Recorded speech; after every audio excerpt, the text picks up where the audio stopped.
everyone. If you are here to find out if information is real, if it's fake, if it's AI, should I trust it? You're in the right place. My name is Angela Cox, and I am one of the reference librarians at the Richmond Public Library. And we have to thank for this program some of the friends, or should I say the entire Friends of the Richmond Public Library organization. Some of them are here this evening, and we couldn't do what we do without them. I'd also like to introduce our director of 6 months, Kate Epler. Okay, and so we have a wonderful speaker. He is known to a lot of us here in West Contra Costa. He is the district coordinator for Supervisor Joya's office.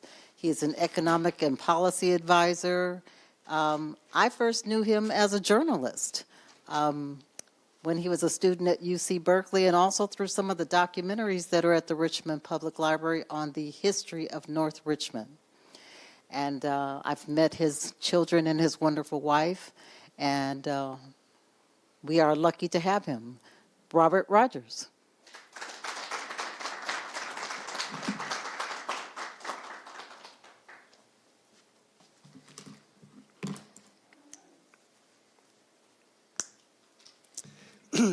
Thank you so much for that warm introduction, Angela.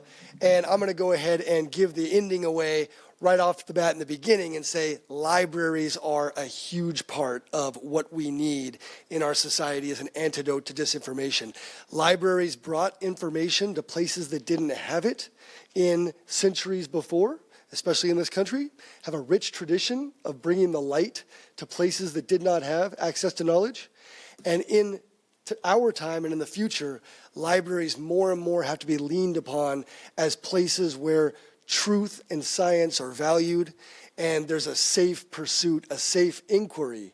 Librarians not only are opening books for us today, they are opening the way for us to responsibly consume information in a world where that is ever harder to do. Again, I'm Robert Rogers. I'm really, really happy to be here, happy to be in Richmond, my town, your town. This is really wonderful.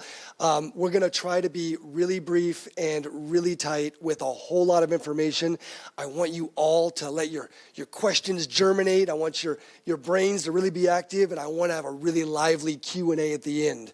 I want to make the presentation in a solid hour, and then we're going to have the Q&A is going to be really lively and everything on your mind. There are no off-limits questions. I also want to introduce my colleague, Andrew Melendez. He is a scholar of note at St. Mary's College. He's done a lot of exciting research in these topics, and I'm really excited that he's going to be helping us and participating tonight as well. So, why are we here, right? Well, what we need to do tonight is think about diagnosing the problem, understanding the problem in all its complexity, outfitting ourselves with the tools to be empowered to handle the problem, and also envisioning a roadmap for the future at our community levels and also government levels all across the country and the world. We need to have an idea of what a world looks like in a future when disinformation is not the grave threat that it is today. So let's start off by reading a quote right here. If anyone knows this, I'll be giving you kudos points right away. Nothing can now be believed which is seen in the newspaper. Truth itself becomes suspicious by being put into that polluted vehicle. How dismal, how terrible. Wow, who said that? Was it an Instagram influencer? Was it a pundit on some extreme radio station? Yes, sir. Well, that's a great guess, and you had that guess also. I love it. I wish it were. It's certainly something that he may have said, but in this case, it was. That's a great guess, too. Whoopsie. Let's go manual on this, Andrew, please. He doesn't even want to be revealed. My goodness. Oh, it's Thomas Jefferson, yes. And maybe unsurprisingly, Note the year 1807, that's while he was serving as our third president. You see, before he was in power, he wrote a lot of lofty language about the value of the free press, the value of information. But once in office, he wrote this to a newspaper editor at the time named John Norville. And he was naturally angry about the nature of some of the coverage that he saw. So that is to say, sometimes we feel like distrust in the media is some new concept, and it's something that comes about with social media and everything else. But in fact, it's not. History doesn't repeat directly, but it does rhyme. There are similarities. That's not to oversimplify it and say that what we face today is the same as what we faced then, but that distrust is there. And is it because of the imperfections of journalism, of information and so forth? Yes, but also it's because disinformation is inherent. It's endemic to a free society. We can't have one without the other. If we're going to have freedom, we're going to have to face this. Now, the question is one of levels. How do we manage it? How do we discern it? How do we see it in a way that's not right? Like right now, we are in a situation where we're being overwhelmed by disinformation, and that has all kinds of very grave implications for our society, our government, and all of our institutions. Very important study, and there's going to be a lot of data coming out, and that is really driving it. It's letting us know what we already know intuitively in our own consumption of news. Asked whether they agreed with the statement that national news organizations do not intend to mislead. Do not intend to mislead. That's a pretty low bar. They don't intend to mislead. Only 25% of Americans responded in the affirmative, right? This is the age of cynicism. And this is radically different than it was just a few decades ago. And we're seeing the effects of that permeate into all aspects of our society. Next slide, please. Back one. Thank you. So, the cycle of media development. We've seen this over and over again throughout our nation's history. And our nation's important because the First Amendment, we're sort of on a limb, right? We go farther than European nations. We go farther than Asian and African nations all over the world. The First Amendment here is an outlier, and I'd argue it's a good thing. But that's why studying our press is really instructive for today. What we've seen, and this is starting with the colonial press in the 17th century, every time there's a tech innovation, in that case it was the printing press, there's adoption, there's an emergence of a social paradigm around that adoption, there are new threats that emerge based in part on that information that comes out, democratic backlash, and then a response, and an innovation in media. The media changes for that time. Now, I'd argue that today we are right around number 5, and we're trying to angle into number 6. But how we move into number 6 is extremely important, and also to some degree unprecedented, because the technology is so rapid, so powerful. We've never seen anything quite like that. Let's get a couple of definitions out of the way briefly. Disinformation and misinformation. And I know I said questions at the end, but let's get some back and forth right now. Disinformation, anybody have an idea of the difference? Disinformation and misinformation? Sure. Well, yes, I think you're absolutely on the right track. Disinformation, the key here is intent, right?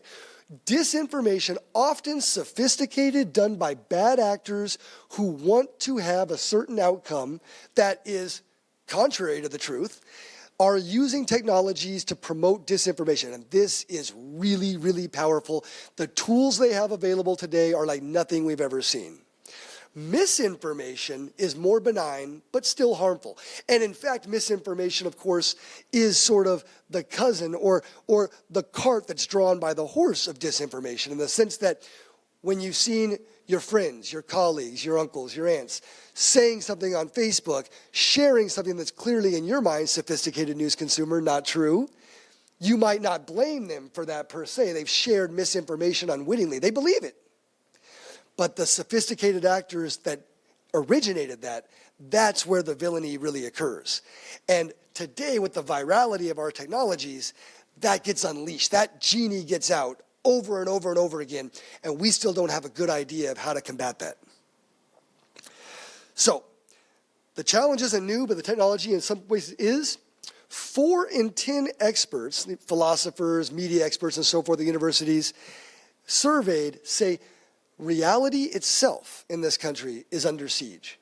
And that is to say, our ability to have a shared reality is in large part gone. When you hear someone who's listening to different media all the time describe a nation that you can't understand, you know what I'm talking about.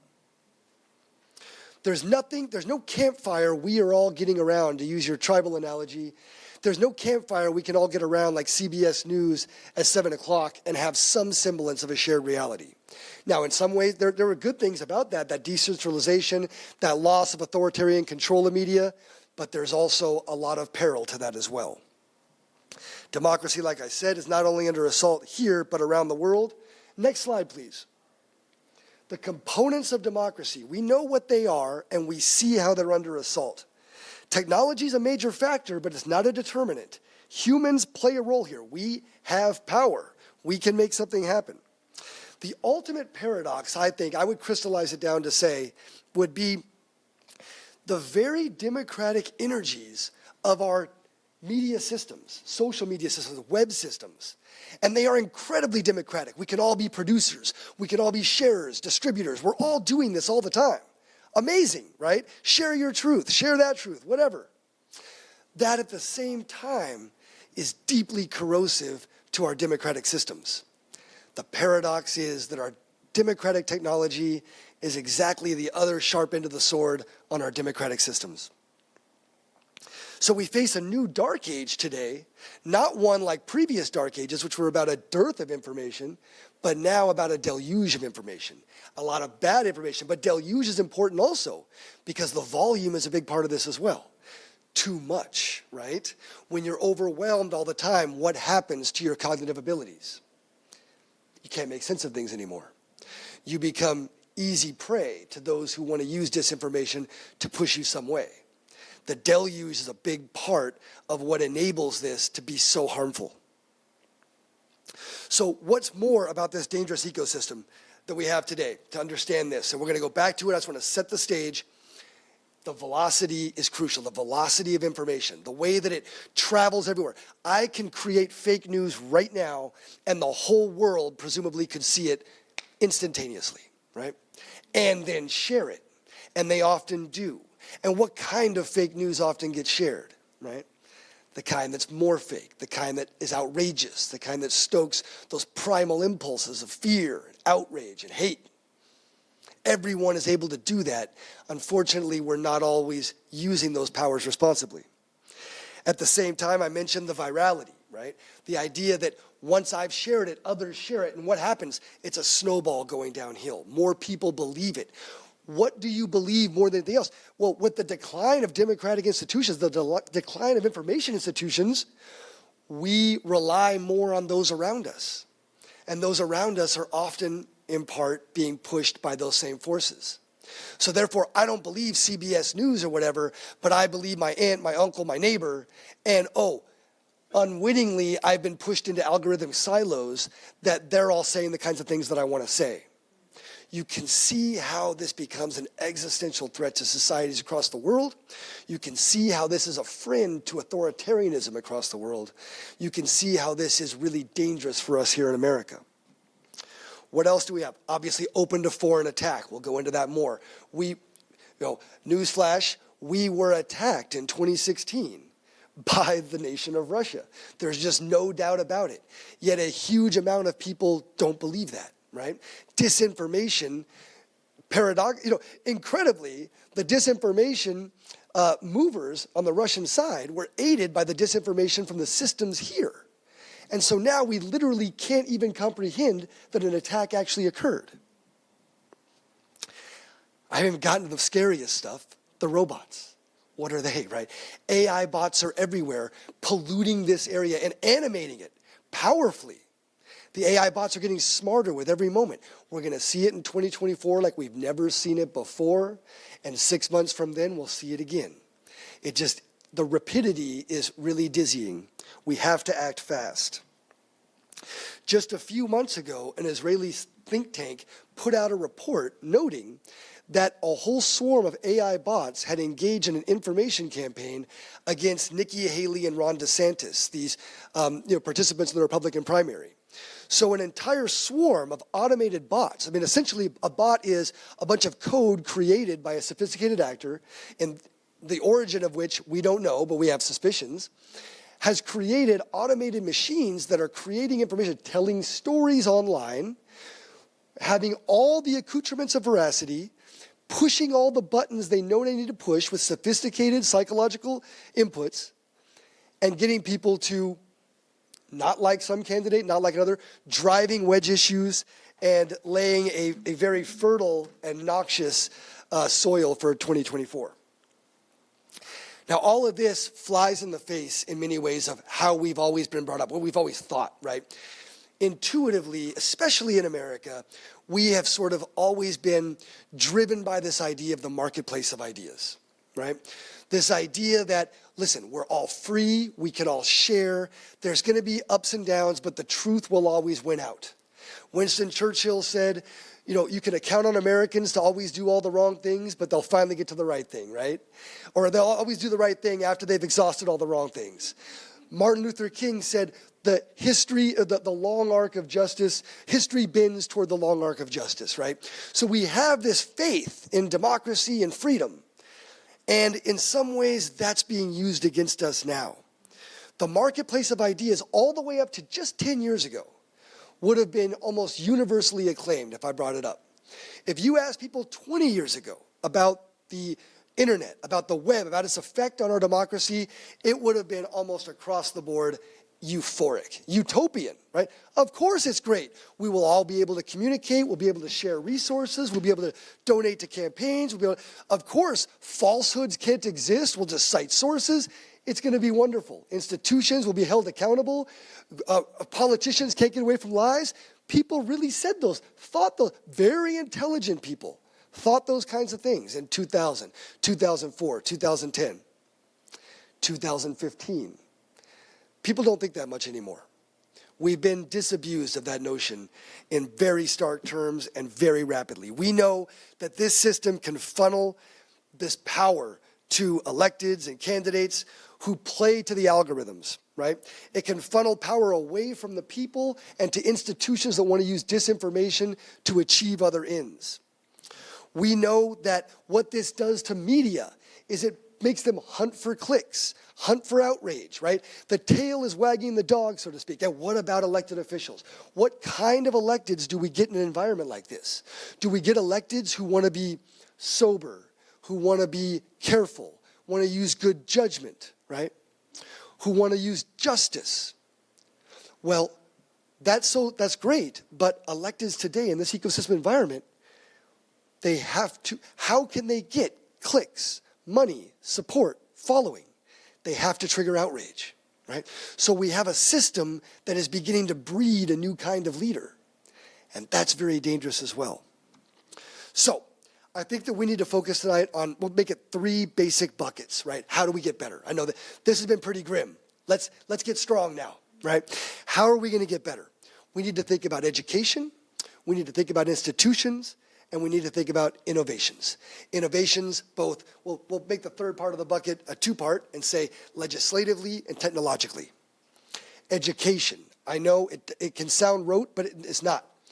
Think about this. Think about the emergence of the printing press in the 15th century, right? And what that meant to the world. Well, it required hundreds of years of humans to adapt, to learn how to read. It was no longer the province of just the elites and the monks. And we were able to build democratic societies on that with public education. Well, now we have a similar revolution in information, but we don't have nearly as much time to get it right. Education needs to be in our schools, universities, needs to be in our libraries, in our civic institutions, CBOs, senior centers. We all need to be thinking about disinformation and shared reality and empiricism as really crucial tenets of our time.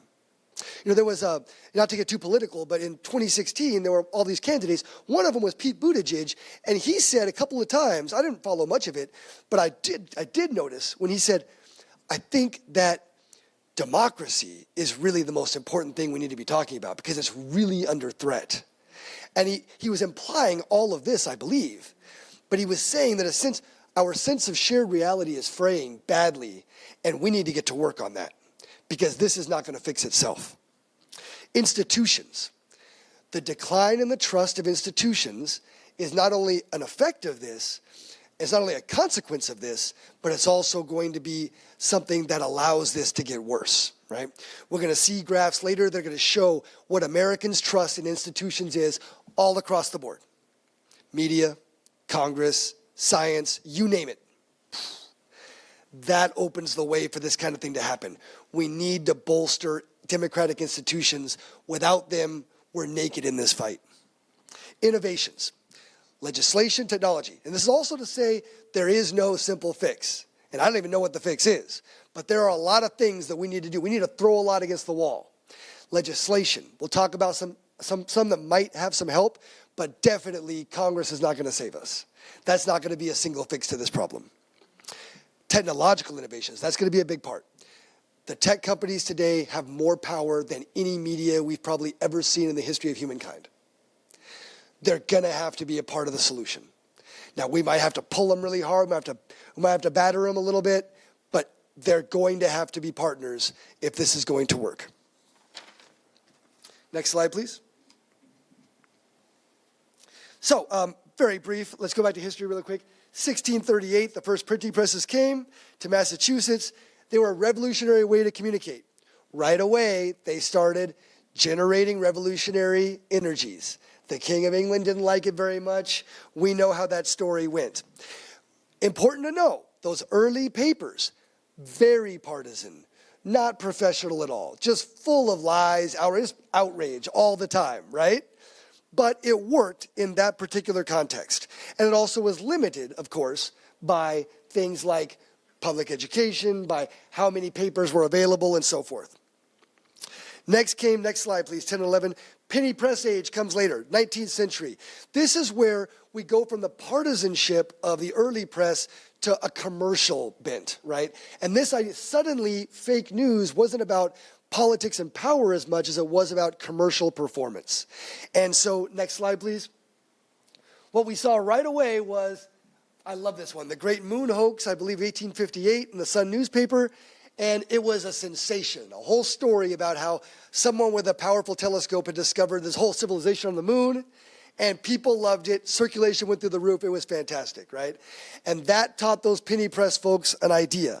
So falsehood is happening a lot in early American society. Next slide, please. Then comes the yellow journalism age. We know Pulitzer. We talked about Hearst earlier. Hearst, a local boy, San Francisco. That's always nice. Anyway, they were titans of their age and loaded with falsehood in a circulation war. How bad did it get?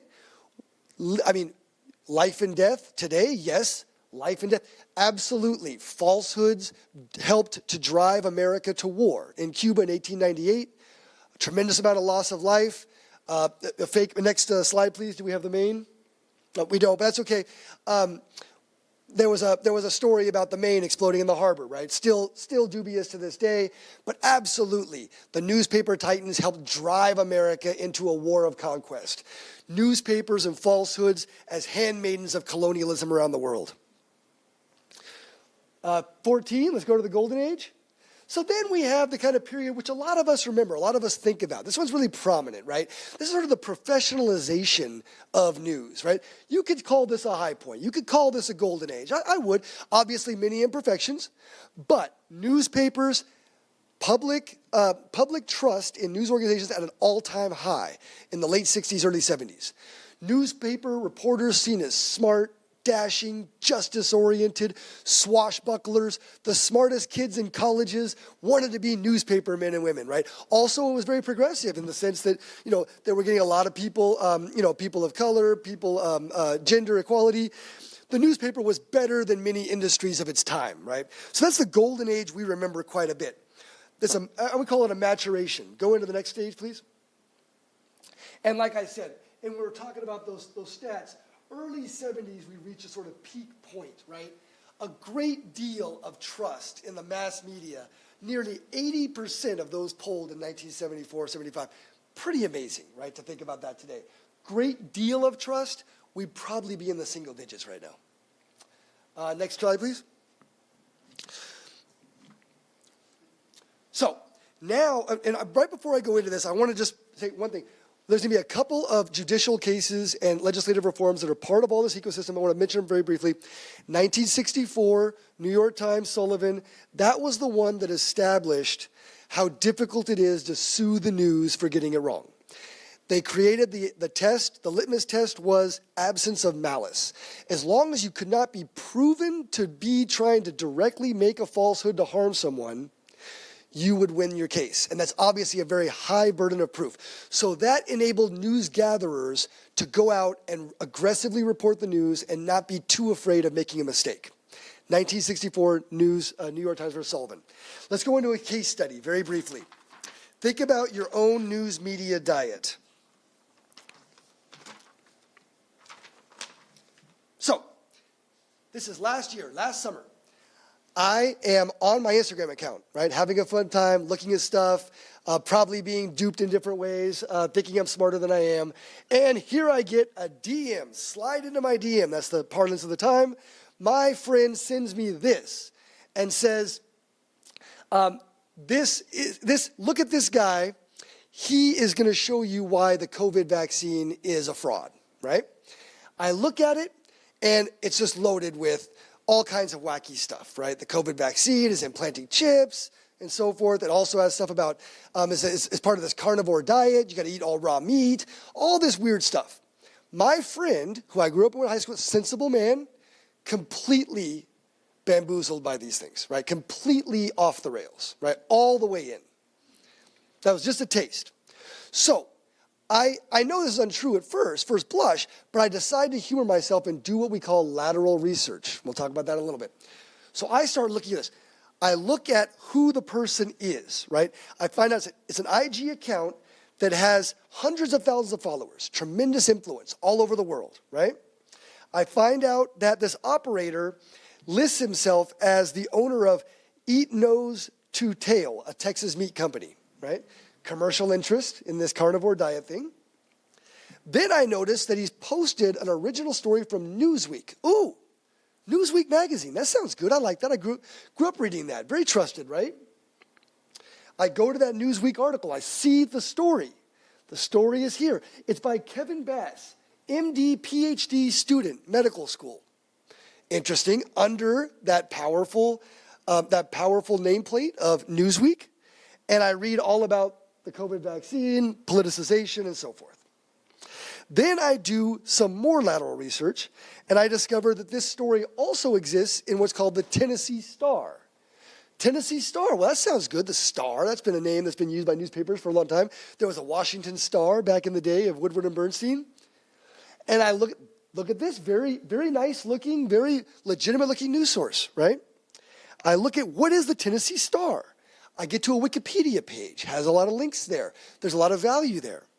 I find out the Tennessee Star is a conservative news and commentary website founded in 2017 in Franklin, Tennessee by talk show host Steve Gill.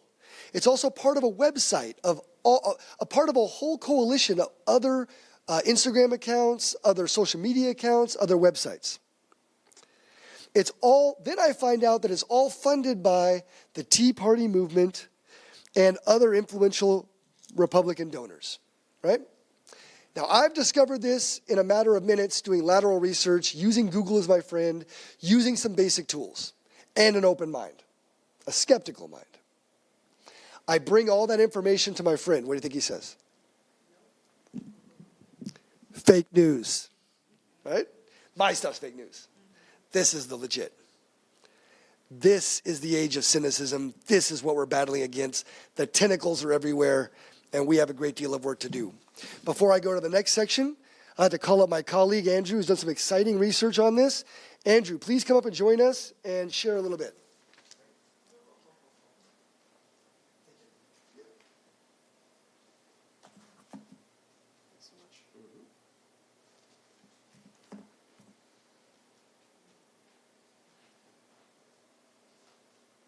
Second while I get this mic on. Great. How's everyone doing? Hey, everyone. So, yeah, thank you so much, Robert. I'm so happy to be here today, be here in front of all of you guys. Just to reintroduce myself, my name is Andrew Melendez. I'm a student at St. Mary's College. I'm a lifelong Richmond resident. and I'm actually a co-founder of a club that I started on campus called Bridge USA, which is no problem. Yeah. Let's see. Let's try this again. How does this sound? Is this a little bit better? Okay, great. I'll do that again. But I'm really happy to be here. My name is Andrew Melendez. I'm a student at St. Mary's College.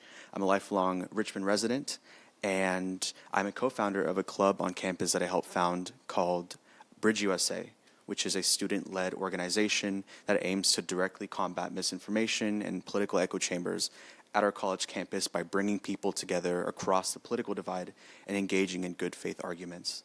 So that's been some of the really important stuff I've been doing. But I want to come here today because I want to talk a little bit more about social media. And in particular, I really want to focus on the many ways that it's being used today to perpetuate misinformation and spread racial division across our country. Of course, as a young person myself, I know just how dangerous fake news can be. I grew up in the age of social media, this age where virtually all the information in the world is easily accessible in the palm of my hand.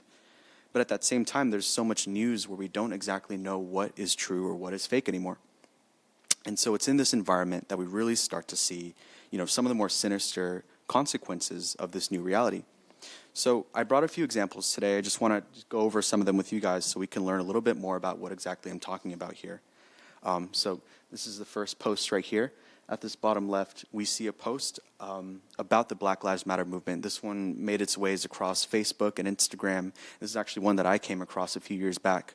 And it seems to allege that the Black Lives Matter movement, which of course, as we know, is a African-American-led movement aimed at addressing racial inequities in the United States, had actually been using donations, or allegedly had been using donations in order to buy this big bus that was being used to move people back and forth from different protests. Now, of course, at first glance, just reading this headline seems to suggest that Black Lives Matter had been corrupted by greed or some sort of financial mismanagement. But this post does another thing as well by specifically aiming to delegitimize the Black-led movement in its entirety. And it's pretty related to this next post as well. Los Angeles police, 12 white female bodies in garage freezer tagged Black Lives Matter. Now that sounds truly despicable. It sounds horrible. But yet again, we're seeing the same idea of these awful headlines attacking what we know as a completely legitimate social movement by specifically targeting African Americans and using these fake news posts to bring down the message of Black Lives Matter in its entirety. So what I did, if we can go to the next slide as well, I went ahead and just, we can go back one. So I went ahead and just did a closer, look. I did some research on each of these posts. And so let's start at this first one here. So when we look a little bit deeper into the Black Lives Matter, this bus post right here, I just did a quick Google search and was able to find that this bus was actually not purchased by anyone from Black Lives Matter. It was actually a team bus used by the professional basketball team Toronto Raptors to move their teammates back and forth to different arenas. So while the photo is true, the headline above it is very, very misleading. The same way we see this as well, this photo right here at the top right, these photos right here have nothing to do with the headline, which in fact this headline was actually also completely fabricated as well. And in doing my own research on the source here, 8 Now News, I found that this website actually actively engages in lots of misinformation and just creates sensationalized headlines to drive readers into their website. So we're kind of starting to see some of the ways that misinformation is being used for profit as well. Now, of course, most of us in this room, we have the skills and skepticism to find this out for ourselves. It was not hard for me to find out where these sources were coming from and debunk it. But of course, for millions of people who are scrolling through Facebook or going through Instagram every single day, reading these headlines are essentially to the extent in which they're going to take in this information.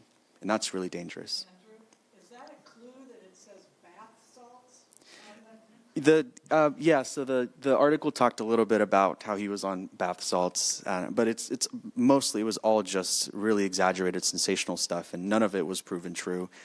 Even just putting this headline onto Google search it gave me about 5 articles saying about how it was already proven to be false. So it was just a lot of random stuff. But what I want to focus on is what really are the consequences of these kinds of posts here. Well, studies show that there's strong correlations between people's perceptions of different races and the ways that they're portrayed in media. It's very important to know. Whether it's in entertainment, television news, or even headlines on social media, all of these portrayals heavily shape how we view entire groups of people. And this can lead to dangerous outcomes, many of which we're starting to see in recent years. If we can go to the next slide, please. I want to highlight, for example, the 2020 COVID pandemic. This was a period of widespread fear across the entire world, and it confined us to our homes with only our phones and internet to keep us company, so you can kind of see what's going to happen naturally. It's no wonder then that many people would eventually come across these kinds of fake narratives on social media, claiming that the pandemic was a bioweapon created in China, and all these different kinds of things.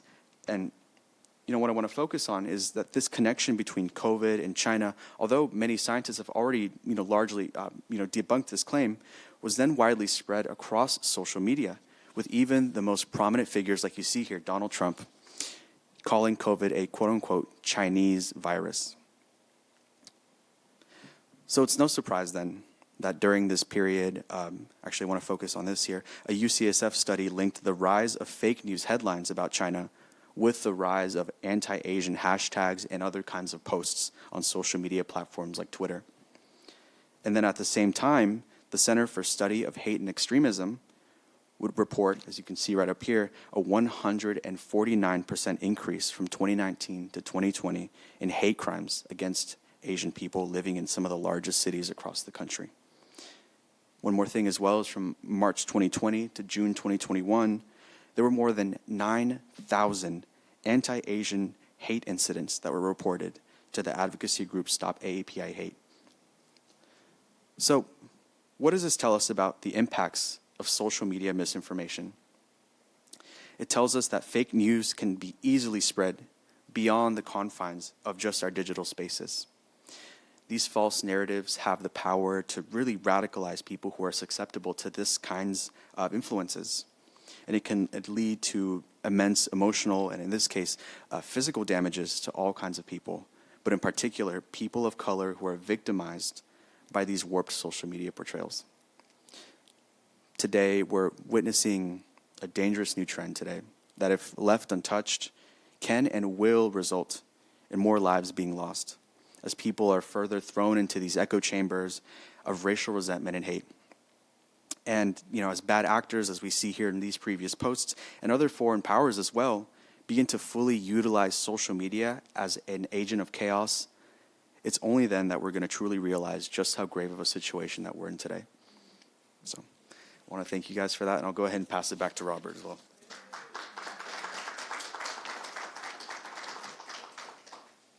Great. Get this off. Thank you.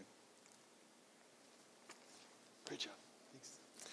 Thanks so much, Andrew. A young person growing up right here in Richmond, and just a tremendous young scholar and an emerging leader. Thank you so much for your research on this topic. Next slide, please. So, more data showing a deep distrust in the media. We know it connotes badly. What the thing is now is that this idea of the media, what it does, what it doesn't do, legacy media, concentration ownership, these are not really pertinent issues nearly as much anymore. This is really about Google, Facebook, and the like. They have all the power when it comes to dispersing information and, of course, becoming conduits of disinformation. Your average influencer of disinformation on Instagram has more followers than the Washington Post. The kind of person, a pundit who goes on YouTube all day has a bigger following than, well, certainly any regional media, but many legacy national media as well. That's where the power is. That's where we have to address this. In fact, the power is so great that the old guards of the old gatekeepers of legacy media, they don't even know how it works. None of us do. It's proprietary algorithmic technology. If I could put on my king hat for 1 second, the one thing that I would do if I was president right away, when I would create a task force to say, we need to figure out how we can force Facebook, Google, and the like to give us more of their proprietary information so that we understand how it is that they're manipulating the public, creating those eyeballs, because no one knows more about human psychology today than the algorithms that are working for these trillion-dollar market cap companies. Hugely important. A nonpartisan think tank determined that a dozen main accounts, a dozen, were responsible for the vast majority of the anti-vaccine information, right? Hence, responsible for untold numbers of deaths, right? That's information health as public health. Oh, and one of the main drivers of the anti-vaccine information was a presidential candidate, Robert F. Kennedy Jr. Enormously powerful. Like what I said before, what kind of politicians will we get in the future? Those who are careful, those who are sober, those who are judgment, or those who are hunting for the outrage, the most wild claims of all? That they are the ones who are empowered in this new media ecosystem. Let's go to news diet, please. News diet, news diet, news. This is great. We need to think about our news diet like we think about our food diet, right? This is directly correlated with mental health as well as physical health. What you're bombarding your brain with all day long is going to have tremendous impacts, not only, of course, on your perception, your thoughts, your beliefs, but on your actual physical health as well, because we know it's all tied together. So we know it's a holistic issue.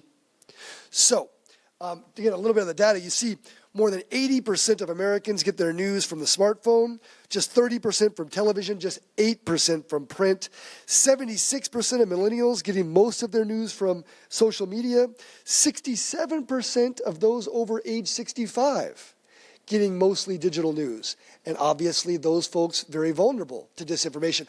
But it's fashionable to say that mom or grandma or dad or grandpa are the ones who are susceptible, but we'll learn from data later, those kids that help us work our smartphones, they're not necessarily immune to disinformation either. 18 to 29 say they prefer social media for it. 60% of users expect their news to be inaccurate. They don't believe their sources, but they use it anyway. So what are they looking for? Triggers, outrage, fear, tribalism. Next slide, please. It works. The most powerful digital tools ever conceived are aimed right at us, and they're working. Next slide, please. Why? Well, because it takes us millions of years to evolve. It took us hundreds of years to get used to the printing press, right? And that worked out quite well. But like I said before, this is a challenge that is way huger in scope and sophistication, and we have way less time to deal with it. Let's go over some of the basics here. I love this. I came up with 12. The mammalian brain, right? We've evolved over millions of years. What we have in our brain kept us alive for 99.9% of human history, right? See it, believe it, run from it, attack it, eat it, whatever, right? Now we're expected to turn off that incognition, turn off our cognitive sides, and be able to sift through all of this. It's a tall order. We weren't hardwired to sift through disinformation or to safeguard democracy. We were hardwired to survive for something different. Artificial intelligence is obviously exploiting this primal need. Psychologist Daniel Goldman first coined the term in 1995 of amygdala hijacking. You may have heard this before. The amygdala is a portion of the brain that responds to fear, and it's on us now. Cognitive dissonance, very powerful form. It's a defense mechanism. It's one of those things where we believe what we believe. And to reassess is really hard to do. So it's easier to reinforce. Now, when we had different information ecosystems, we trusted other people, we trusted wisdom, institutions. We could be persuaded to think of something different. We'd have education. We would wind up being different people than we were when we were 18, 28, and so forth. Now we're doubling down into those. This is a lack of evolution personally that occurs because we're bombarded with cognitive dissonance enforcing information. Why are we bombarded for it? Not only are we looking for it, we're being fed it. Confirmation bias, huge, right? There's so much information in the world, it's important to draw a conclusion based on what we've already known, right? We have to do that to make sense of the world. That's always been the case to simplify the chaos. Now the chaos turned up times 1 million.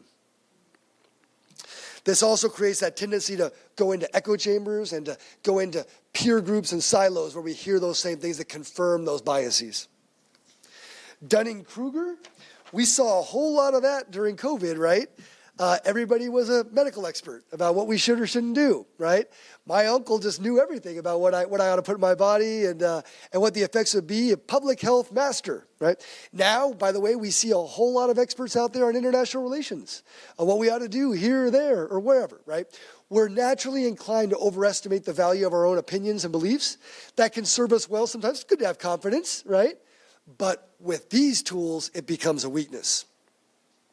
We have our Bertrand Russell, of course. He saw this long ago before recognizing these tools, but we see this, hopefully, in educated society. The more you know, one of the greatest things we learn in the world is the limits of what we know and all of what we don't know, right? And that is a really powerful thing. And how can you have that when you're raised under the onslaught of a disinformation campaign? Disinformation's power of proliferation. This one's big. It's really, really crucial. I want one fundamental thought you've got to think about is one of the paramount problems in this whole conundrum is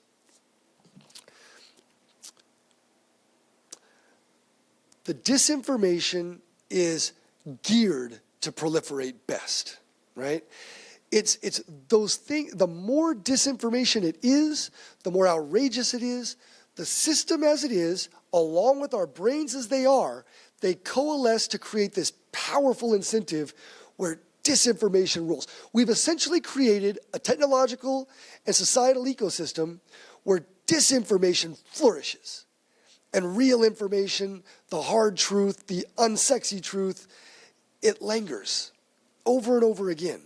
We have to figure out how to turn this around, and it's a really thorny problem. The reward structures are all there for disinformation. Absence of guidance or intervention, this is crucial. This is a big part of not having trusted institutions. Social media companies, they haven't been able to stop the disinformation. Imagine this, right? To give you an example of how powerful this freight train is, Facebook, the creator of the genie, wants to control the genie. Do you want to know? They don't have all the answers either, because they tried to do some good after the pain of 2016, 17, 18. And they created a campaign of what? Do you remember? The flagging the false news stories, right? Saying this is different. What happened? Backfired, right? When you hit it with that, people clicked on it more. They wanted it more, right? It doesn't work. It backfired. Have to recalibrate. It shows you that even those in possession of the greatest power and the greatest amount of the newest psychological information with the machine learning couldn't stop that freight train that got going. The blur between opinion and news, this is kind of quaint, but it matters. It was very, very important. I'm an old journalist myself. In the old days, it was always crucial to have the opinions are on the opinion page, right? The news is on the news page. People knew that. That was a basic part of what we weren't all news diet experts, but most people kind of got that, right? That's completely gone. False memory. This one is particularly pernicious, right?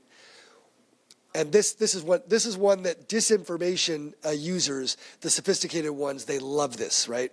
Now, we knew this in a less sophisticated way 30 years ago in news. We would write a story, and the story would wind up being wrong. And it's very embarrassing. Journalists, we hated that, right? We'd get slapped around by the editor that night. We'd have to come out hat in hand, have that dreaded correction on page 2. It was really shameful, right? But one of the problems was, you had to go to all that effort because it was not that simple. The correction didn't fix the problem. We knew that the front page story caused the harm in the first place, and that couldn't be totally walked back. It would help. Well, I have the correction right here. People would believe that. That would help. But the false memory remains. Now, in the age of disinformation, all the wheels are off, right? They love that, the ones who want to purvey that. Just get it out there, and it works. This This is an example of 2016, and it's also, sadly, a harbinger of what we're going to face in 2024, because it's going to get way more sophisticated with video AI and so forth. This is using crayon tools, right? Photoshop, put a couple of pictures together, put a headline there. The Pope endorses Trump, right? Not true, but there's millions who believe it. And even the ones who've been disabused of the belief, what did that do to their mindsets? We'll never really know, right? It has an effect. The imprint remains. And obviously, and Trump, by the way, is a master of this. The Obama situation is a perfect example. You just keep saying that he wasn't born in America. Everybody knows, most people know that's not true, but that false impression remains. And therefore, everything about his status, who he is undercut, right? He's been libeled, basically. And the false memory is so powerful. Fear and cancel culture. This is a big one. I think it's less germane to what we're talking about now, but it still matters, right? We have to remember that, and this is part of not throwing out the baby with the bathwater, so to speak. When we legislate against these things, China is battling hard against disinformation, but they're doing it in a way that we don't want to do, right? However, we have to always remember, this is part of what makes this nation great, despite everything I've said, is a freedom of thought and information. And if people get more and more afraid to be able to speak up for whatever reason, whether it's cancel culture, whether it's mobs online, or whether it's algorithms, that's going to be harmful to our democracy as well. Next slide, please. Filter bubbles, I think we know about that. And, excuse me. Okay, let's go to slide 30, please. Like I said earlier, the three big buckets. How do we restore truth and democracy worldwide? But let's start with this nation. Next slide, please. So there's some up there. But what I want to talk about, education, institutions, innovations. Recap them briefly, go into a little bit of detail. Education, news, literacy. It's sort of like, maybe you remember 30 years ago, it was in this consumer culture where everybody has a credit card and where money's flying everywhere and we're all winding up in debt, doing all this damage. How come there's no personal finance class in high school, right? You still have that argument, right? It definitely, in other words, this nation, the way that it is, creates a system where there's a lot of sophisticated actors that are trying to take advantage of you in that respect. And thank you so much for being here. She mentioned earlier she has to go early. Thank you so much. Absolutely. I want to read it in the New York Times. We'll be online too. Yes, thank you. So we need to think about it that way. We now, not only is this a culture for all its good things where people can go into debt, there's going to be rapacious lenders and so forth, all trying to get in your pocket. Well, there's a whole lot getting into your mind. And that's arguably even more dangerous. We need news literacy all over the place. It's got to be in schools. It's got to be, now universities are doing well on this. They're creating new departments. They're getting that direct, they're ramping up. Community-based organizations, senior centers, my personal favorite, libraries. The friends of the library here tonight. This idea of libraries, of bastions of information, I wouldn't even call it news, information literacy, right? Democratic literacy. This is vital, right?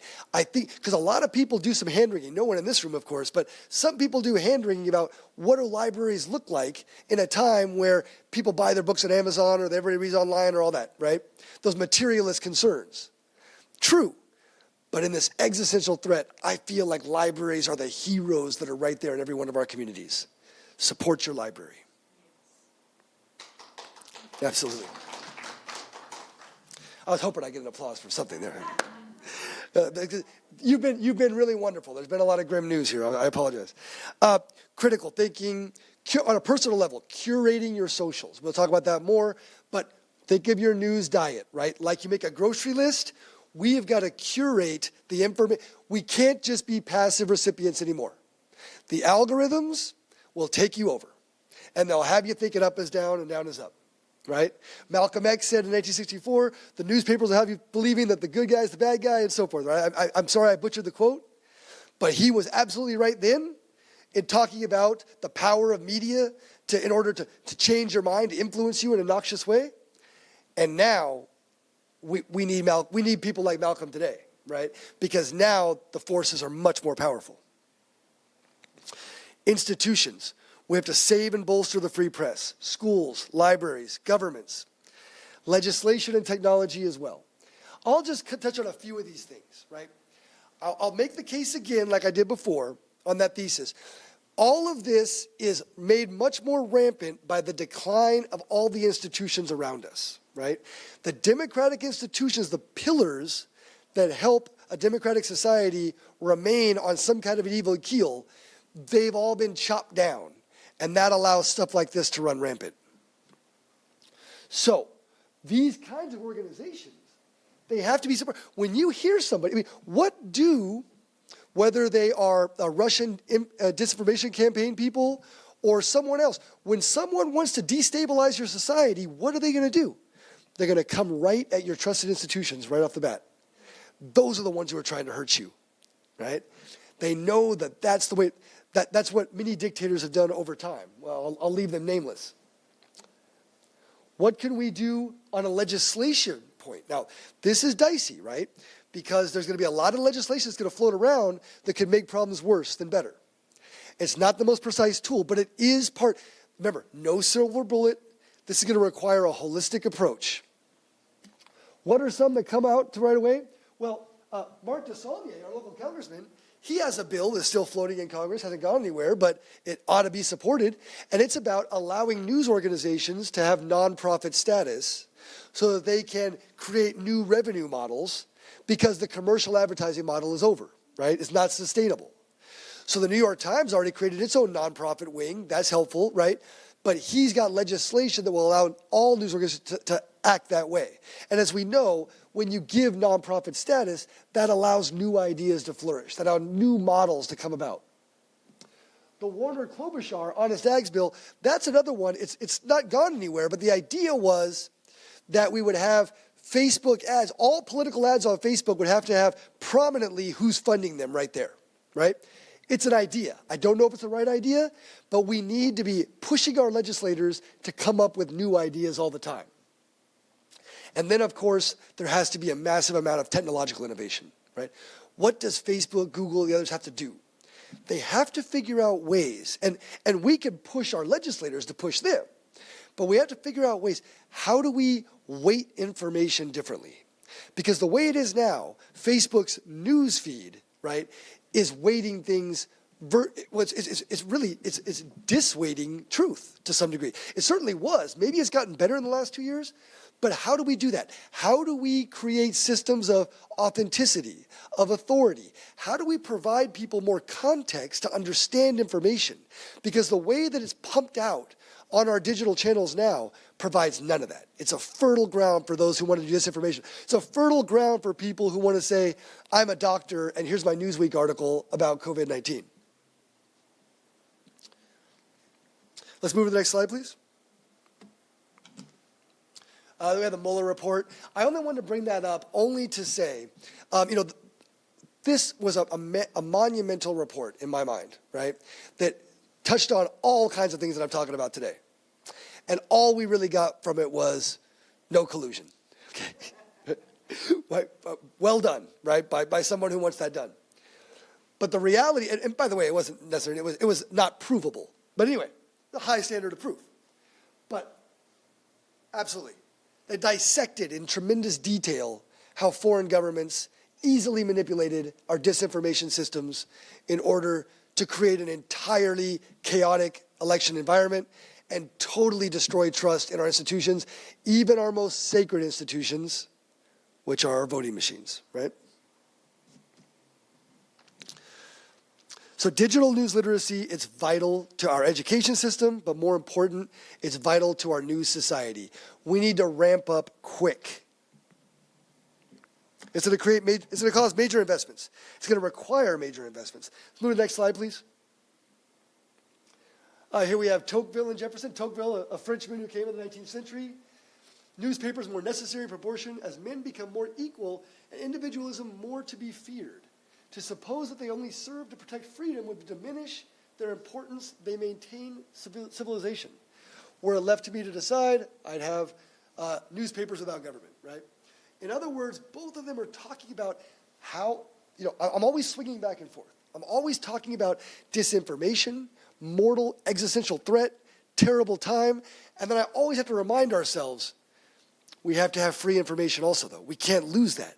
How do we thread that needle? Next stage, please. Next slide. There's lots of incredible NGOs and nonprofits out there. I encourage you to look at it. I encourage you, again, curate your media. If you have social media platforms, then follow ones that are trusted sources. Now, what are trusted sources? Now, as long as you're not too far down the rabbit hole, it's not too hard to find, right? There's major commercial legacy media, the San Francisco Chronicle, the East Bay Times. What's important about these institutions? Not that they're right all the time, but that they try to get it right. They're accountable to their communities that they're covering, unlike the disinformation campaigns on both scores. Then look at all the CBOs and NGOs. This is a cause for hope. There's a fertile springing up of all kinds of smart people and organizations getting out there trying to address this problem, creating new organizations that are all about how do we combat disinformation. This is one, the Trust Project. They talk about best practices, journalistic expertise. There are many others. You've probably heard of them. Of course, Snopes fell under the acts of politicization during 2016, right? But it's still a legitimate source. But there's many others out there, right? There's, AP.org, NPR, so forth. Next one. Next slide, please. Because remember, we have to understand truth decay. Now, the RAND Corporation, they did a whole project on this. Again, lots of money, lots of smart people involved in this fight. And they come out with what is truth decay as a system in our society. And they talked about these 4 pillars. Cognitive biases, they're triggering one another. Changes in the system, political and social polarization, demands of the educational system. And you can see it's like a circle, an unvirtuous circle. You never know what starts where. Right, but they feed into one another. But of course, this is my favorite. This is the driver that we're trying to really attack. I feel like if we really get at the nub of that, we can really make progress. But at the same time, we, of course, again, have to work on ourselves as news consumers and have to work on our institutions. I mentioned earlier, people of certain generations get a lot of flack for not being able to recognize fake news. This is a cause for both, equity and, fortunately, pessimism. Recent Stanford study showed 96% of high school students, this is in the Palo Alto area, 96% of high school students surveyed, sophisticated kids, failed to recognize that a fossil fuel company was funding a particular report about why climate change is, fake or whatever, or not really known. It's getting harder and harder to fight fake news, and to do so, given our mammalian brains, given our systems, we need more support. Also, that same study showed more than half of those youth failed to recognize that a Russian-produced Facebook video about voter fraud, it was a grainy video, you may have remembered it, I remember it, false memory, was evidence of real voter fraud occurring in the United States. Next slide, please. So, institutions, lift them up, right? Libraries, again, vital role in they're a key pillar of where this country went from and has become today, right? A huge part of our ascent as a more equitable, more enlightened society. It's got to be part of that story again for the next future, for the next generation. The needs are different, but they must adapt. The needs are different, but the need is there. And the power is there. The trust is there. It just has to be cultivated. We once went to libraries, as I mentioned earlier, to find information we could acquire nowhere else. But now we have to go to libraries for proportion and higher understanding of the information that bombards our public and private spaces. Legislation, technology, policy, again, these systems are not going away. The deep and inherent problem, I want to recap, is engagement, virality, democratic impulses on the social platforms in our disinformation environment are exactly the threats to democratic systems here and around the world. Authoritarianism is on the march around the world, and this is a big part of it. It might be the biggest part of it. What can we do? Curate your socials, find yourself trusted sources, be a good sharer, consumer. Don't share fake news, right? If you're outraged by something, think twice before you give that to somebody else or push it into their email or wherever else. That's exactly usually what those disinformation system monitors want you to do. You're falling into that trap when that happens. Talk to people. Definitely don't get in an online debate over something that's a triggering idea. One of the key technological innovations might be this idea of slowing down virality, right? In other words, you create some kind of governor or a trigger where the stuff that goes truly crazy, right? The October surprise type stuff, especially important during an election campaign. You know, in the old days, newspapers stopped reporting on a campaign like 1 or 2 days out, right? That's the kind of thing, that kind of principle, we need that all the time, right? When something is going crazy like a wildfire, we have to have people stepping in because this is all happening automatedly. This is all AI. We have to have forces. We have to have some systems that are able to check that.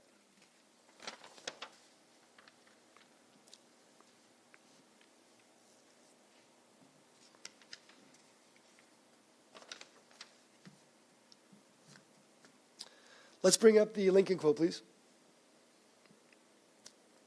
Oh, let's go back one. The SIF technique. Let's use that, right? This is great. I encourage you to look them up. It's fantastic. There are many others, many variations on this, right? But if we just had this one tool, this could help millions of news consumers all over the country and the world, right? Stop and think. Investigate. By investigate, it's always important to search laterally. Never go down vertically into the same website, right? Into the same source. Don't go, that's a rabbit hole. You always avoid the hole and go around it. What does Google say about this? What does Wikipedia say about this? Wikipedia, while not perfect, has citations on it, right? Find. Look at how are other people or other institutions talking about the same issue. Expand your mind, right? We used to talk about that, diversity of news sources. It's too easy to lapse out of that. Trace, right? If there's something that's questionable especially, put it in quotes, put it in Google, see who else says it, see what else is happening. Also, I would say subscribe. Subscribe to a high-quality journalistic output. I have a New York Times subscription. I value it very much. I think that they do great work. They're not perfect, but I know that they are not engaging in a disinformation campaign against me. And so I like that news. I like to read the Chronicle. I like to read the East Bay Times as well. Support some local journalism. It's not going to solve the problem, but it is going to ensure that you get some broccoli into your news diet. With that, let's bring up the next. I'm a firm believer in the people. If given the truth, they can be depended upon to meet any national crisis. The great point is to bring them the real facts and beer. Now, my question to you is that fake news? The truth is, I don't know. I didn't check. But I like the quote so much because my point I'm trying to make is the systems, the AI bots, it's all, I'm not gonna lie, it's a formidable adversary that is gonna grow. And it's serious.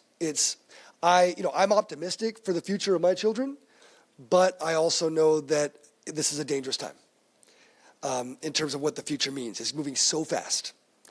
But I believe in the people. Just like Edward R. Murrow in the clip earlier, without the humans who are using it, the television is just wires in a box. Well, sadly, the television is 1,000,000 times more powerful today. This is a system that's not just inert, it's sentient, does its own thing, but as humans, we still have control. we still can be empowered. We still have hope.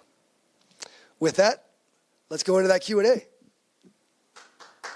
Thank you. I really appreciate your time. This has been so exciting, so stimulating. I love being with you and talking about this topic, and I just throw them at me. No question is too out there. Let's go. I'm going to ask the first one. I'm not sure this mic is working right, but I'm trying. It is, Angela. Thank you. Okay, so when we're talking about news, and I was waiting to see if this was going to come up, what are your thoughts about, because you mentioned Instagram and Twitter and all of that, but what about TikTok? Well, I'm really glad that you brought that up, right? So TikTok is another platform, right? And in that way, there's a similarity. As you probably all know, recent legislation, right, really cracked down on TikTok. They've taken the approach of this sort of this ownership attack, right? Break it up.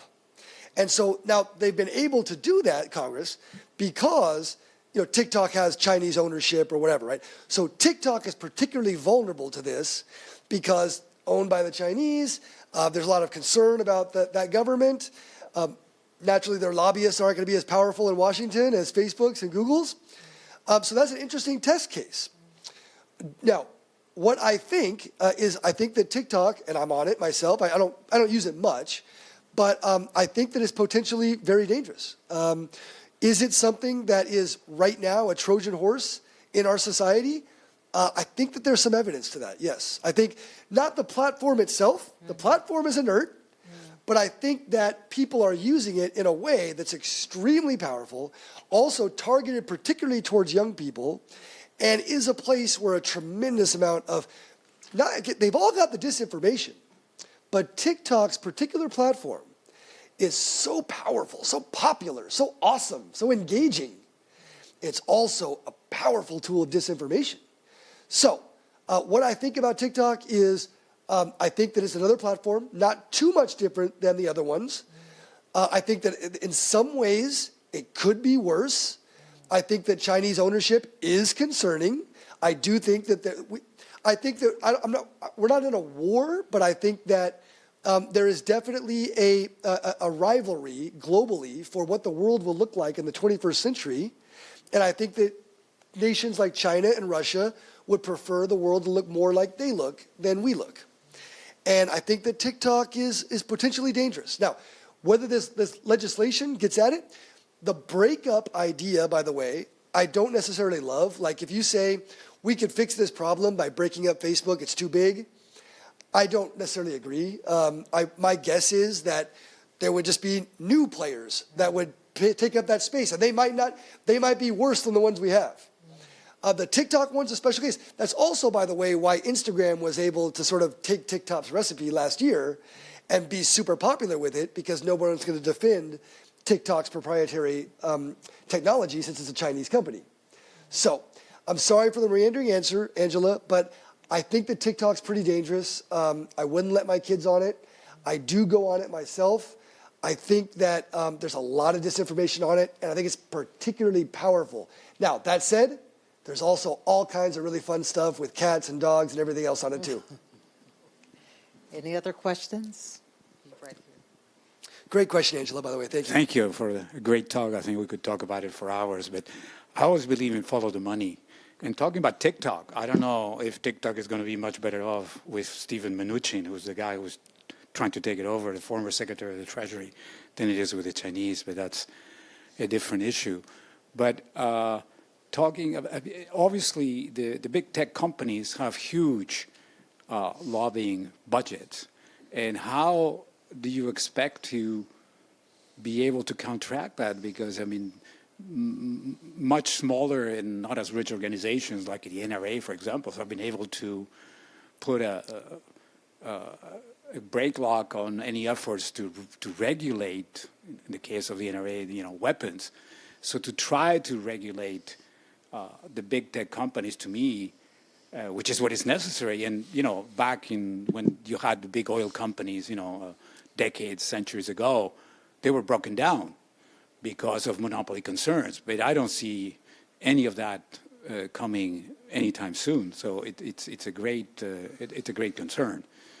And as opposed to, for example, I don't know if you're aware that the European Parliament just passed a regulation to regulate AI, artificial intelligence.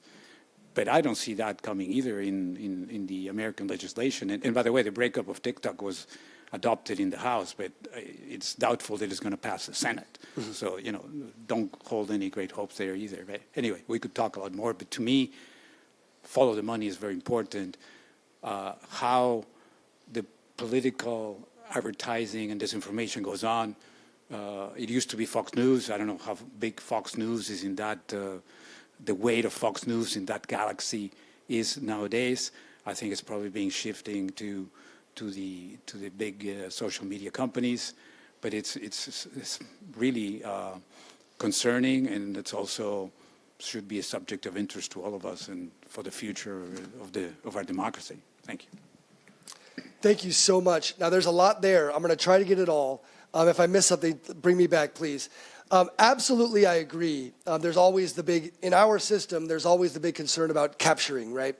Big systems, big money, lobbying Washington, capturing regulators, being unable to stop them. You mentioned the fossil fuel companies. That is a concern, absolutely. But on the other hand, we did see Facebook, really get dragged in front of Congress a lot in the aftermath of 2016. They have changed their platform to a great deal. So in other words, I am concerned about that as you are. And it is true that chopping them down, right, bigness in that respect could be a factor and could be remedied by chopping them down. That is true, but I'm not sure that that's the best way to go. It could be. I tend to believe that we can still, bring these systems to heel, even though they're big and powerful and have lobbyists and all of that. I tend to believe that we can, as a government, if the people demand it, right? If we're pushing in that direction, and I am heartened by what happened with Facebook and Google in the aftermath of 2016. Yes, on the issue of TikTok, yes, it passed the House. It probably won't pass the Senate. The Senate has indicated not interest, but the progress is there, and it's not a surprise to me at all that it's TikTok rather than the other two that is going to face that music first. So I think that we might get there. It's possible to get there faster than we think. I'm not sure. On the issue of European regulation, very important, absolutely. So it's really, really difficult. Now, one thing I'll point out is, like in Germany, they have regulation, some very powerful regulation on the social media companies about disinformation on the platforms. And what it is, it's essentially big fines for purveying disinformation on your platform. You can imagine the challenge of that in this country, right? I don't need to go into it. That's not part of our culture, our system. Germany is a different place, right? Germany's not China, but it's also not America. So that might not be a legitimate place for us to go. However, the other aspect of the regulating AI, again, very thorny, but I think that, I'm not an expert on this at all, nor the other stuff, frankly, but I will opine. I think that the problem with AI regulation, okay, which could affect presumably this as well, of course, is the world, I'm getting far afield here, but the world has this incredible race for AI. In some ways, it is similar to the nuclear race. And if we put the brakes on it here, like there was that letter by 300 tech and intellectual thought leaders saying, pause AI. Now, they may have believed that. I tend to think a lot of them didn't necessarily believe that. They just wanted to raise the issue. The problem is, of course, if we pause AI, China's not going to pause AI, and Russia's not going to pause AI. And these tools are probably, if not already, going to be way more powerful than nuclear weapons ever were. So that is a tremendous enigma, conundrum, that I am glad I'm not in the position to make that decision, but I don't know where we go with that. But I think that's the dilemma we face. AI, existential threat to humanity long term, absolutely, and long term not that long. But in the short term, existential threat to America if authoritarian regimes have it, and we don't. Were there any other part of your questions that I didn't miss? Thank you, sir. Thank you. Here, I'm going to get the microphone for you.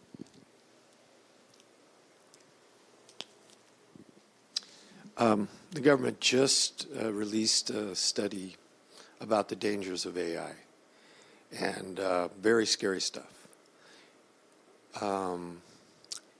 I think what's driving AI is wealth and looking for a new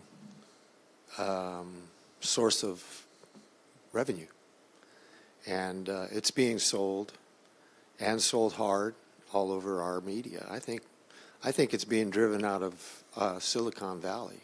I don't think China and Russia are the originators, or even looking at it as a weapon system.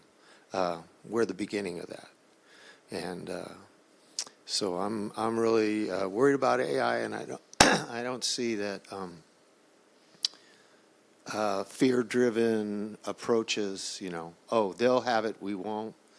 I think that's the excuse for the atomic bomb, and so we're driving toward that faster than they are, because we want to control the world. The other thing is public relations. I think all of this comes from that. Everything you're talking about, the whole manipulation thing that's going on with the new media, is all driven by the science of public relations, which, you know, it came about to manipulate our brains. And we've gotten very good at it in this country. And now it's moved into politics. And the internet is just good delivery for public relations. And so I don't know if knowledge is going to defeat public relations, because it's a way to get under your defenses, and it's scientific. That's my opinion. Thank you so much. And I want to highlight, I agree with a lot. When you say AI is driven by the Silicon Valley, and we say we're driving it and we're leading, that's absolutely true. I believe that completely. So absolutely. On the part of, you know, what adversaries on the global stage, would they like to change that dynamic? Maybe you might be less concerned about that than I am. I understand that. Thank you so much, folks. Have a great night. You bring up a great point. I know you're probably well versed in, you know, Edward Bernays and Ivy Lee, and their incredible work that probably has, you know, imagine the toll that's taken on humanity in the last 100 years. And now those ideas are just hopped up on the steroids of new technologies to a degree that, you know, they may like and they may have never thought possible. So I definitely agree with that origin thesis. That was really good. Thank you. Well, I just wanted to comment, when on your first column, one of the things that was there was education. And then on one of the other column, the middle column, it was also institutions. And so our education system is in both columns.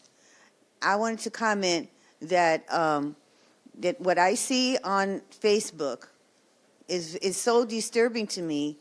One of the things that comes up, I don't know, it just pops up all the time, is the man on the street. And the man on the street, he goes and asks just random people, like, simple questions. Like, how many states are in the United States, or what continent is the United States on? It's really simple stuff. And our young people cannot answer. And these are young people who've been through school, they've graduated high school at least, and some of them have also gone to college.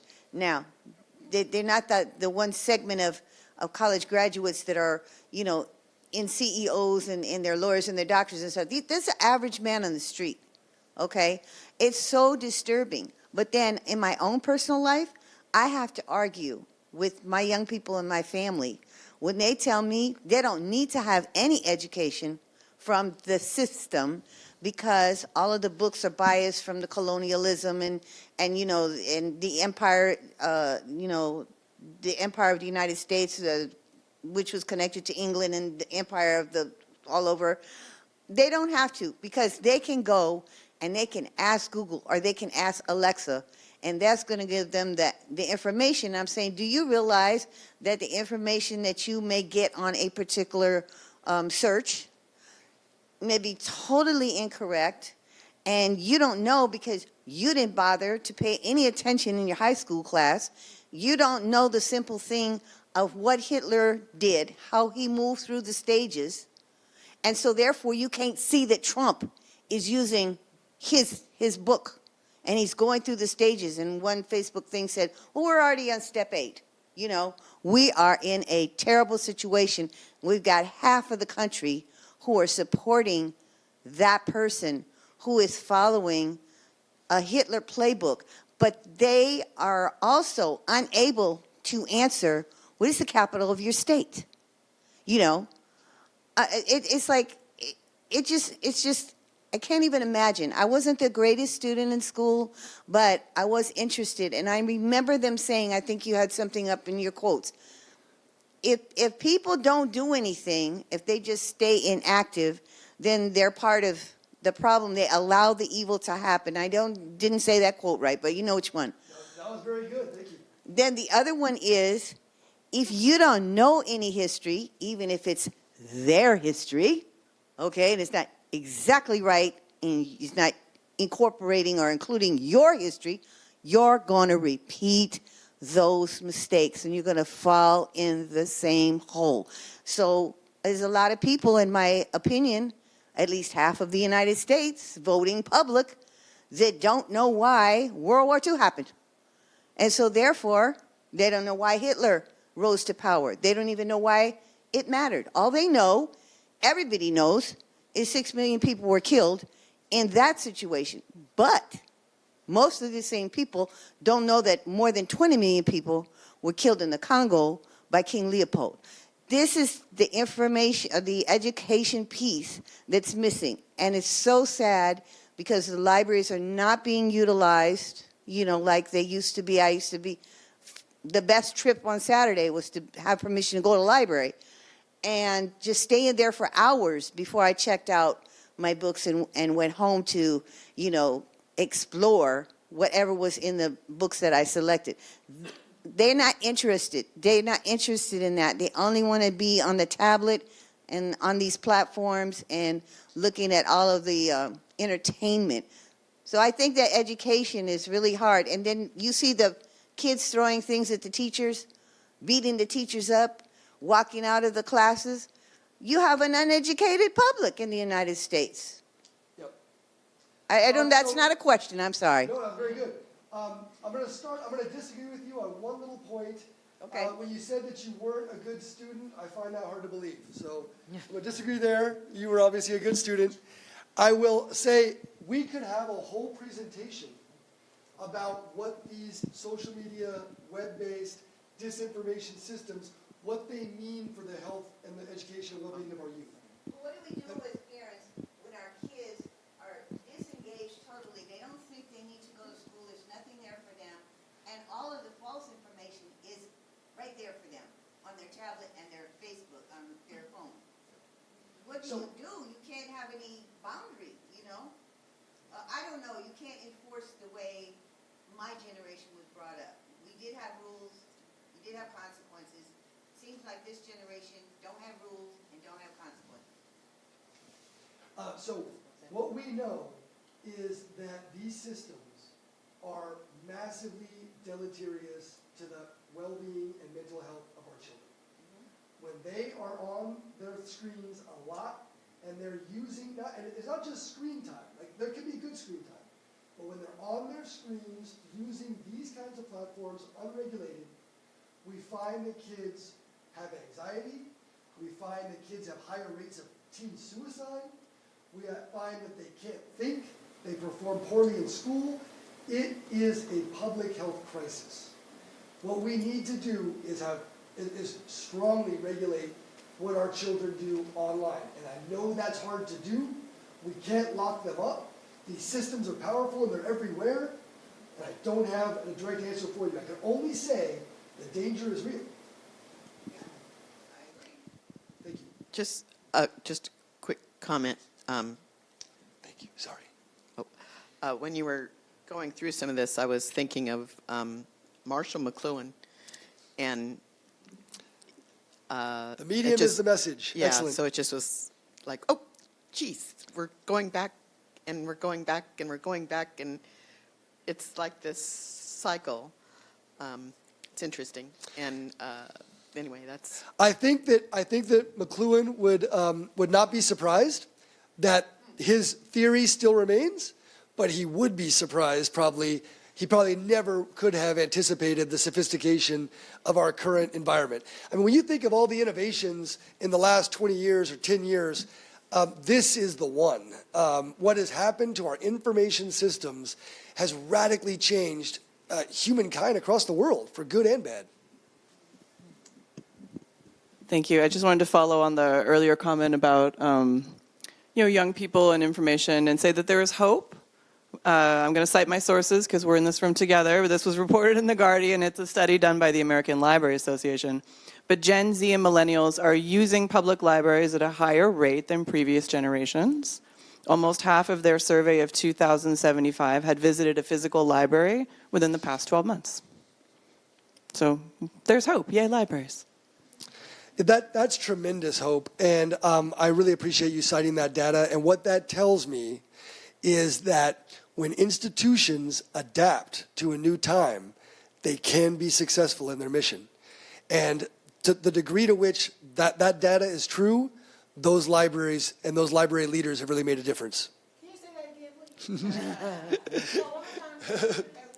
Yeah, no, further back, absolutely. You know, I mean, libraries as institutions can adapt to this environment, can be appealing places that draw young people and provide the kind of guidance, access, safe space that they need, that they've never needed as much as they do in a time like today.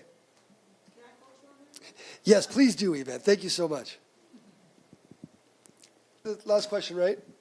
Okay, it's maybe not really a question, but just a wish. That's okay. Please share. So many of the platforms that you talked about really can be so divisive and partisan. Is there any hope at all for some platform that will start seeing the world as a community, and as a human environment where everyone is part of it? And it just seems to me that instead of I don't see any real efforts. I'm not talking about a religious movement or anything, but some kind of a social movement that sees the basic humanity in everyone and does things to bring that out. Sometimes we really do have the best for last. I don't know if that was the best, but it was very good. I'm so glad you brought that up. Thank you, sir. It was actually part of my presentation. I glossed over it.